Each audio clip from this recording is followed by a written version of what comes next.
அனைவருக்கும் வணக்கம். முருகப்பெருமான் அருளிய கலியுகத்தின் முதல் வேத நூலான மூளை எனும் தலைமைச் சுருதி என்ற புத்தகத்தோட சீரீஸை தான் நம்ம பார்த்துட்ருக்கோம். அந்த வகையில் இன்னைக்கு நாம் ஆக்கம் என்ற முதல் பகுதியோட இறுதி அத்தியாயமான அத்தியாயம் 13 தான் பார்க்க போகிறோம். வெல்கம் டு செங்கோட்டு வேலன் கருணை வித் அனு.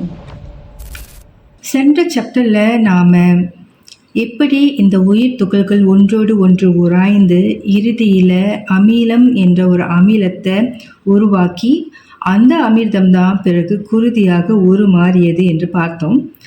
முதல்ல தோன்றின அந்த குருதியோட வண்ணம் வெண்மை நிறம், பிறகு அந்த குருதி தான் சிவப்பு நிறமாக உருமாறுது.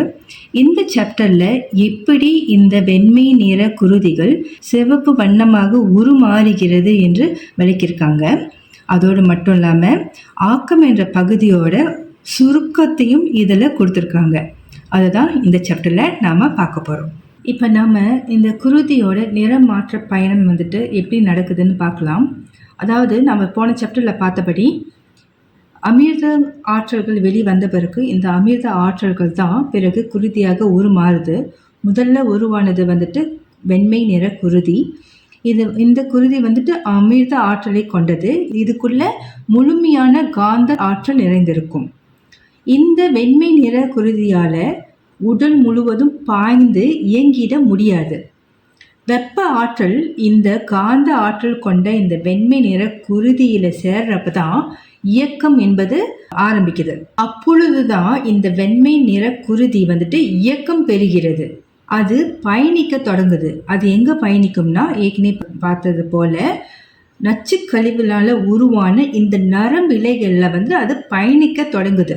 இந்த அமிர்த ஆற்றல் இந்த நச்சு கழிவுகளான இந்த நரம்பு இலைகளில் பயணிக்கும் போது அப்பொழுது அங்கே ஒரு ஆற்றல் கலப்பு ஒன்று நடக்குது. நம்ம ஏற்கனவே பார்த்தது போல இந்த நஞ்சு ஆற்றலோட வண்ணம் நீலம் மற்றும் பச்சை நிறம். இந்த வெண்மை நிறமான இந்த வெண்குருதி நரம்பு இலைகளில் நச்சுத்தன்மையில் இந்த வண்ணத்தில் கலக்கிறப்ப அதோட இந்த வெண்மை நிறமான இந்த குருதி பிறகு பொன் வண்ணமாக உருமாறுது. தொடர்ந்து இந்த பொன் வண்ண குருதி இந்த நரம்பு இலைகளில் பயணிக்கும் போது அதோட வெப்பத்தன்மை அதிகரிக்கும், அதோட நச்சுத்தன்மையும் அதில் அதிகரிக்கும். இப்போ இந்த விஷயங்கள் எல்லாம் இதில் கலப்பு கொள்றப்ப அது பொன் வண்ணம் கொண்ட இந்த குருதி மெல்ல மெல்ல இளஞ்சிவப்பாக மாறுது. இளஞ்சிவப்பு கொண்ட இந்த குருதி தொடர்ந்து இந்த நரம்பு இலைகளில் பயணிக்க மெல்ல மெல்ல அதோட வண்ணம் முழுமையான சிவப்பு வண்ணமாக உருமாறுது. அதற்கு காரணம் என்னவென்றால் அந்த குருதியில் அந்த அமிலத்தன்மை, அந்த நச்சுத்தன்மை, அந்த அமிர்த ஆற்றல், வெப்பம் எல்லாம் கலப்பு கொள்ளும் பொழுது இந்த இளஞ்சிவப்பு குருதி முழுமையாக சிவப்பு வண்ணம் பெறுகிறது. இந்த நச்சுத்தன்மையோட தாக்கத்தினால இந்த குருதியில் அதோட அடர்த்தன்மை கூடுமாம், வெப்பத்தன்மையும் கூடும், பிறகு அதோட குருதியோட கனத்தன்மையும் கூடும். அதனால இந்த குருதி இன்னும் வேகமாக, இன்னும் துரிதமாக உடல் முழுவதும் பாய அது உதவிடுமோ. இவ்விதமே இந்த வெண்மை நிற குருதிகள் சிவப்பு வண்ணமாக உருமாறுது. இதில் இன்னொரு விஷயமும் சொல்லியிருக்காங்க. எப்படின்னா, இந்த குருதி, அதாவது அமிர்த ஆற்றலான இந்த குருதி நரம்பு இலைகளில் நுழையணும். நரம்பு இலைகளை அதை அட்ராக்ட் பண்ணணும். எப்படி இந்த காந்த ஆற்றலும் வெப்ப ஆற்றலும் ஈர்ப்பு கொள்கிறதோ, ஒன்றோடு ஒன்று ஈர்க்கிறது. வெப்ப ஆற்றல் காந்த ஆற்றலை ஈர்க்கிறது, காந்த ஆற்றல் வெப்ப ஆற்றலை ஈர்க்கிறதோ, அதே போலதான் இந்த அமிர்த ஆற்றலும் நஞ்ச ஆற்றலை ஈர்க்கிறது. இந்த நஞ்ச ஆற்றலும் அமிர்த ஆற்றலை ஈர்க்கிறது. இந்த களி என்னும் நச்சுக்களே இந்த காந்த ஆற்றல்களை ஈர்த்து அதை அழிக்க முயன்றிடுமாம். இருப்பினும் காந்த ஆற்றலாலேயே தானும் அழிவுறுமாம். அதே போலதான் இந்த நரம்பு இலைகளும் நஞ்சாக செயல்பட்டு உயிராற்றல் என கருதப்படும் இந்த அமிர்தமான குருதியை ஈர்க்குதாம்.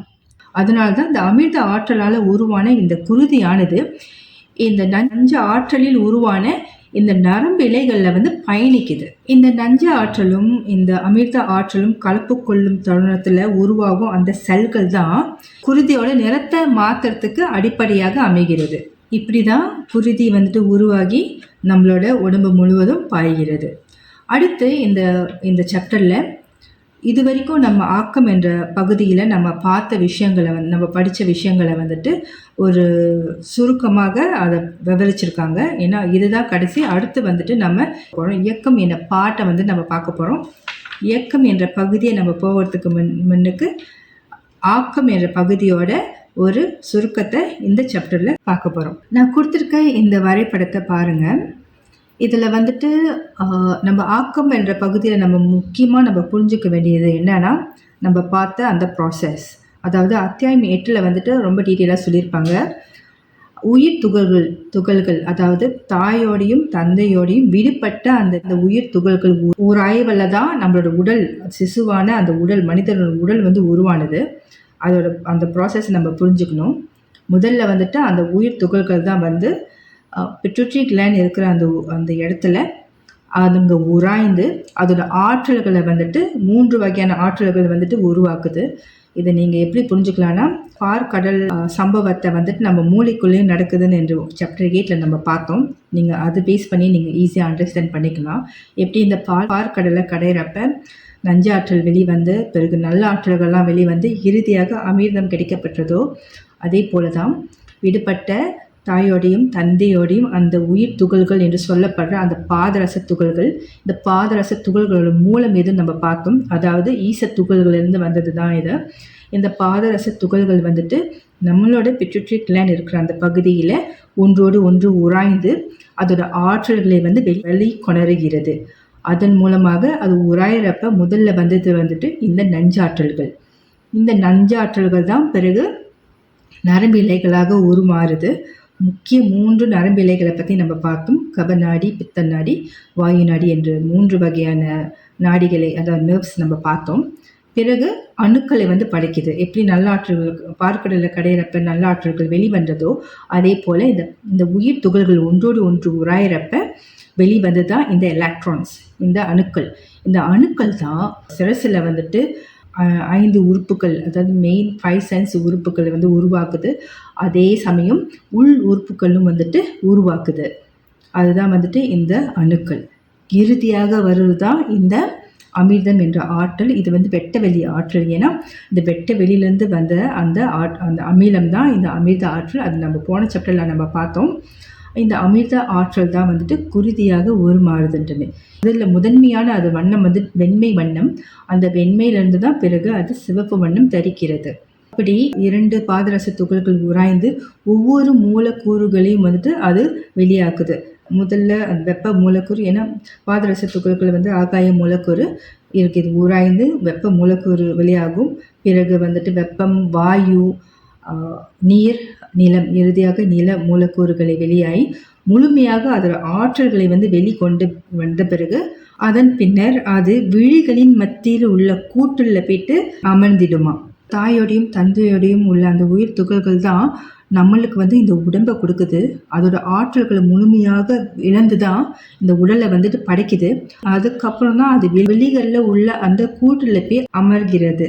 இந்த உயிர் துகளானது முழுமையான அந்த ஆற்றல்களை இழந்த பிறகு அது நிர்மல தன்மையை அடையுது. ஸோ அதனால் அது வெளியில் போய் உட்கார்றப்ப அதனால் ஒளியை ஏற்க முடியுது. இந்த உயிர் துகள்கள் வெளியில் அமர்ந்த பிறகு தான் ஒரு சிசுவானது அதோட உடலுக்குள்ள உயிர் என்னும் ஆன்மாவை அனுமதிக்குது. அந்த உயிர் பெற்ற அந்த உடல் உடனே வெளியேறி அதோட பிறவியை தொடங்குது. அதே போல் இன்னொரு விஷயமும் கொஞ்சம் டீட்டெயிலாக சொல்லியிருக்காங்க. எப்படின்னா, நம்ம ஏற்கனவே பார்த்தது தான் எப்படி இந்த உறுப்புகள்லாம் உருவாகுது என்று. ஏன்னா அமில கழிவுகள் நரம்பிழைகளை உருவாக்குது. பிறகு இடையில வர இந்த அணுக்கள் உறுப்புகளை உருவாக்குது. முதல்ல விழிகள், அதுக்கப்புறம் அதில் தொடர்புடைய உள் உறுப்புகள் ஒவ்வொன்றும் உருவானது. எப்பயுமே இந்த அணுக்கள் முதல்ல என்ன செய்யணும்னா, முதல்ல ஒரு சவ்வு படலத்தை அது உருவாக்குமா. பிறகுதான் உருவாகின்ற அந்த அணுக்கள்லாம் அந்த சவ்வு படலத்தில் அமர்ந்து அதோட பணியை அது செய்யுமா. ஒவ்வொரு அணுக்கும் ஒவ்வொரு தன்மையும் இருக்குது. எல்லா அணுவும் வேறு வேறு மாதிரியான தன்மை கொண்டது, வேறு வேறு மாதிரியான ஆற்றல் கொண்டதுன்னு சொல்லியிருக்காங்க. ஸோ இந்த இமேஜில் நீங்கள் பார்க்கலாம் எப்படி வந்துட்டு நரம்பிலை மண்டலம் உருவாகி அதுக்கப்புறம் குருதி, விழிகள், செவிகள், நாசிகள், இந்த வாயு பகுதி, அதை சான்ற மற்ற உறுப்புகள் எல்லாம் எப்படி உருவாகிறது என்று பேசியிருக்காங்க. ஸோ இன்னொரு விஷயமும் இல்லை சொல்லியிருக்காங்க.